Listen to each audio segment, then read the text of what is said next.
School ಬೇವು ಮರುಸಿಂಚನ ಚಟುವಟಿಕೆಯನ್ನ ಮಕ್ಕಳೇ ಇವತ್ತು ಮರುಸಿಂಚನದಲ್ಲಿ ನಾವೊಂದು ಚಟುವಟಿಕೆಯನ್ನ ಮಾಡೋಣ.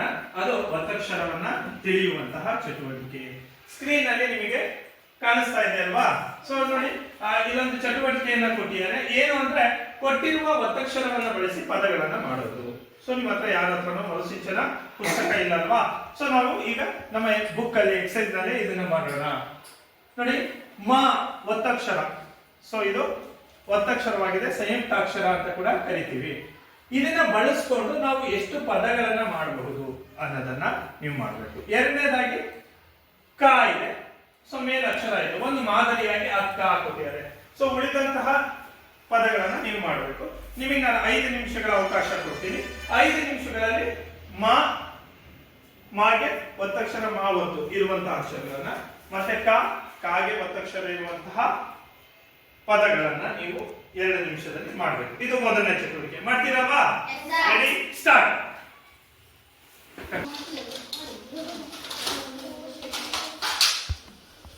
ಓಕೆ ಮಕ್ಕಳೇ, ಒತ್ತಕ್ಷರಗಳ ಪದಗಳನ್ನು ಮಾಡಿ. ನಿಮಗೆ ಎಷ್ಟು ಸಾಧ್ಯನೋ ಅಷ್ಟು ಪದಗಳನ್ನು ನೀವು ಮಾಡಬಹುದಾಗಿದೆ.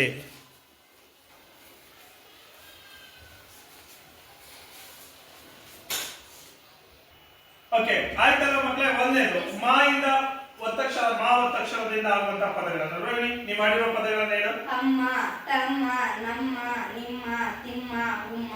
Very good. ಈಗ ಯಶಸ್ ಅದನ್ನ ಬೋರ್ಡ್ ಮೇಲೆ ಮಾಡಿ ನೋಡೋಣ. ಓದು. ಅಮ್ಮ, ತಮ್ಮ, ನಮ್ಮ, ನಮ್ಮ, ನಿಮ್ಮ,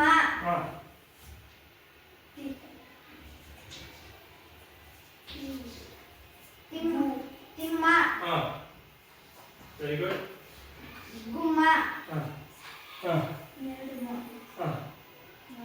ನಿಮ್ಮ, ಸಾಕು. ಸೊ ಇಷ್ಟು ಪದಗಳನ್ನ ಮಾಡಿದಿರಲ್ವಾ ಮಕ್ಕಳೇ? ನೀವು ಮಾಡಿರೋದು ಸರಿ ಇದೆ. ಅಮ್ಮ, ತಮ್ಮ, ನಮ್ಮ, ನಿಮ್ಮ, ಗುಮ್ಮ, ತಿಮ್ಮ. ಓಕೆ, ಇದೇ ರೀತಿ ಎರಡನೇ ಪದ ಕಾಗೆ ಕಾ ಒತ್ತಕ್ಷರದ ಪದಗಳನ್ನ ಮಾಡಿ. ಸ್ಟಾರ್ಟ್ ಮಾಡಿ. ಕಾಯಿಂದ ಕಾಗೆ ಕಾ ಒತ್ತಕ್ಷರ ಹಾಕಿರುವಂತಹ ಪದಗಳನ್ನ ಮಾಡಿ. ಓಕೆ ಮಕ್ಕಳೇ, ಈಗ ಕಾಗೆ ಕಾ ಒತ್ತಕ್ಷರದ ಪದಗಳನ್ನ ಹೇಳಪ್ಪ. ಅಕ್ಕ, ಪುಕ್ಕ, ಪಕ್ಕ, ಚಿಕ್ಕ, ಬುಕ್ಕ, ರೊಕ್ಕ. Very good. ಅದನ್ನ ಸಿಂಚನ ಬೋರ್ಡ್ ಮೇಲೆ ಬರೀತೀಯಮ್ಮ? ಓಕೆ, ಹೇಳ್ತಾ ಹೋಗಪ್ಪ. ಅಕ್ಕ, ಸೊ ಕಾಗೆ ಕಾ ಒತ್ತಕ್ಷರ ಪುಕ್ಕ, ಪುಕ್ಕ.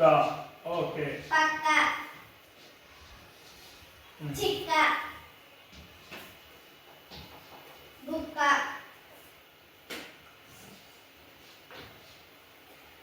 ರೊಕ್ಕ. ಓಕೆ, ಸರಿ ಇದೆ. ಈಗ ಮಕ್ಕಳು ಮಾಡಿರುವಂತಹ ಈ ಚಟುವಟಿಕೆ ಸರಿ ಇದೆ. ಅಕ್ಕ, ಪುಕ್ಕ, ಪಕ್ಕ, ಚಿಕ್ಕ, ಬುಕ್ಕ, ರೊಕ್ಕ. ಓಕೆ, ಸರಿ ಇದೆ ಪುಟ. ಈ ಚಟುವಟಿಕೆ ಒತ್ತಕ್ಷರದ ತಿಳಿಯೋಣ. ಈ ಒಂದು ಚಟುವಟಿಕೆಯನ್ನು ಬಹಳ ಚೆನ್ನಾಗಿ ಮಾಡಿದ್ರ. ಮುಂದಿನ ಚಟುವಟಿಕೆಗೆ ಮುಂದಿನ ತರಗತಿಯಲ್ಲಿ ನಾವು ಮಾಡೋಣ.